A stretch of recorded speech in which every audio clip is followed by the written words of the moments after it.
The house had been empty for 2 whole years. Not because it was falling apart, not because the neighborhood was dangerous, and certainly not because it was too expensive. The reason was much simpler. Someone had been murdered there. And not just one person. The newspapers had filled several pages with the horrifying details of what had happened inside those gray concrete walls. The crime had been so brutal that most people who came to see the property never even stepped through the front door. Before long, the house had become known throughout the neighborhood as the murder house. Then, one afternoon, a young married couple named Daniel and Emily Griffin came to see the property. They knew exactly what had happened there. They had read the newspaper articles and heard the stories from the neighbors. But the price was unbelievably low, and the house itself was surprisingly attractive. After walking through the rooms, the Griffins decided that whatever had happened there belonged to the past. They believed they could turn the place into a comfortable family home, so they decided to buy it. Before they moved in, they hired a crew to clean the house from top to bottom. The workers scrubbed the walls, cleaned the kitchen sink, and removed stains from the bathtub. Some of the marks were stubborn and refused to disappear completely. The worst stains on the old floorboards were covered with brand new carpeting. Even after every window had been opened for an entire week, however, there was still a strange unpleasant smell lingering inside the hallway closet. The Griffins noticed it, but they tried not to think too much about it. There was just one thing Daniel and Emily agreed on before moving into their new home. They would never tell their children about the murders. They didn't want to frighten the kids or give them nightmares. As far as the children were concerned, this was simply their new house. They had no reason to know that the rooms they were sleeping in had once been the scene of a horrifying crime. For the first few days, everything went perfectly. The children had friends from school over to play, and the house was soon filled with laughter and noise. Daniel and Emily introduced themselves to their new neighbors and began settling into the community. The family quickly started feeling comfortable in their new home. In fact, things were going so well that they almost managed to forget about the terrible history of the house. Almost. One night, after the children had gone to bed, Daniel and Emily were getting ready for the night when Emily suddenly brought up something she had heard from one of the neighbors. "Did you know one of Mrs. Bentley's hands was found in the kitchen?" she asked casually. Daniel looked at her through the bathroom doorway. "What?" he replied, clearly surprised. Emily continued, "Her hand. One of them was found in the kitchen. Her fingers were found in the dining room." Daniel slowly lowered the toothbrush in his hand. "Emily," he said, sounding uncomfortable. "What?" she asked. "How do you know all this?" Emily told him that she had been talking to one of the neighbors. Daniel shook his head and said, "I really don't want to hear about it." But Emily continued talking as if they were discussing nothing more serious than an old piece of neighborhood gossip. "I just think it's strange," she said. "If he'd used a gun, it wouldn't have been nearly as bad." Daniel frowned. "But he didn't." Emily nodded. "No," Daniel looked at her.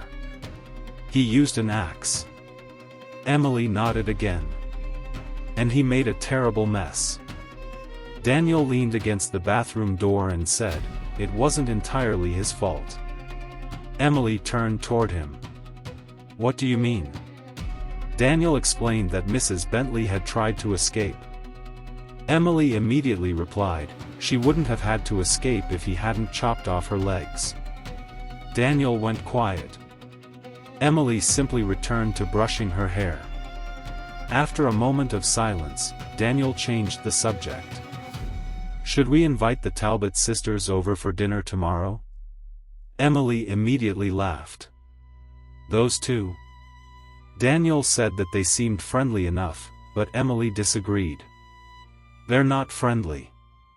They're gossipers. The only reason they'll come is because they want to see whether we actually manage to clean the place." Daniel gave a faint smile and said that they probably wouldn't find anything. Emily then remembered something else. "Did you know the killer didn't even plan everything?" she asked. Daniel's smile disappeared. "What?" Emily explained that he hadn't been expecting Mrs. Bentley's sister to arrive unexpectedly. Then the mailman had come to the house and seen what was happening. Daniel stared at her. "So he killed them too?" Emily nodded. "3 people." Daniel shook his head. "4." Emily looked at him with a puzzled expression. "4?" Daniel replied, "The sister. Mrs. Bentley. The mailman." He paused for a moment. "And someone else." Emily thought about it and then quietly said, "Right." For some reason, the room suddenly felt much quieter. Emily glanced toward the hallway and then said, "I think I'm going to take a bath." Daniel raised an eyebrow. "Upstairs?" he asked. "Yes," she replied. Daniel reminded her that the downstairs bathroom was closer, but Emily shook her head. "It's dirty." Daniel stared at her for a moment.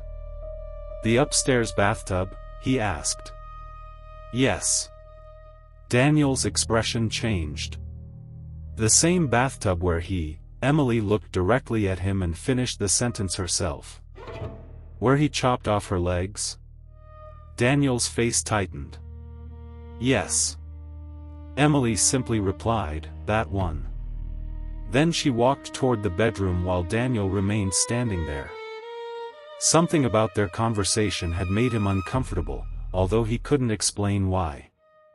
A few minutes later, Daniel was standing alone in the bathroom, shaving. The house was completely silent. He could hear the faint hum of the ventilation fan and the soft ticking of a clock somewhere down the hallway. Nothing seemed unusual. Nothing seemed frightening. Then Daniel suddenly stopped shaving. He stared at himself in the mirror. Something felt wrong. Very wrong. His reflection looked completely normal. It was the same face, the same eyes, the same expression. And yet, somehow, Daniel no longer felt as if he were looking at himself. A strange heaviness settled over his mind. His thoughts became cloudy, and his hands suddenly felt distant, almost as if they belonged to someone else. He slowly lowered the razor and continued staring into the mirror. Then something happened that he couldn't explain.